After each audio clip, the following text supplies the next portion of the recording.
లేదు, ఎవ్వరు లేదు. ఆయన ఇచ్చిన స్ఫూర్తి, ఆయన ఇచ్చిన ప్రజలే నాకు ఆదర్శం.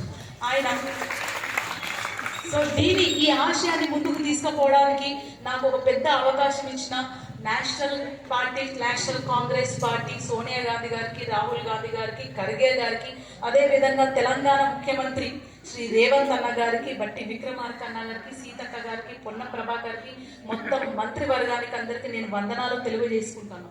ఎందుకంటే నాకు ఎమ్మెల్యే సీట్ ఇచ్చినప్పుడు నేను చాలా కృతజ్ఞతతో ఎమ్మెల్యేకు పోటీ చేశాను. కానీ నన్ను ఒక ప్రశ్న అడిగారు, అమ్మ ఓడిపోయావు మరి ఏంటంటే, నేను ఓడిపోలేదన్నా, నేను గెలిచాను, నా రాజ్యం గెలిచింది, రాజు గెలిచారు, సైనికురాలుగా నా ముందే నాకు కత్తి తిరిగిపోయిందన్న.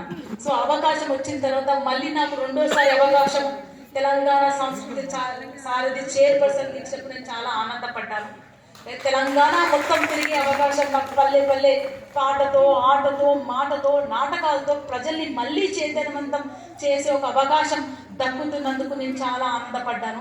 ఇది తెలంగాణ రాష్ట్రంలో కాదు, ఆంధ్ర తెలుగు తల్లి పిల్లలం మేమంతా. కాబట్టి ఆంధ్ర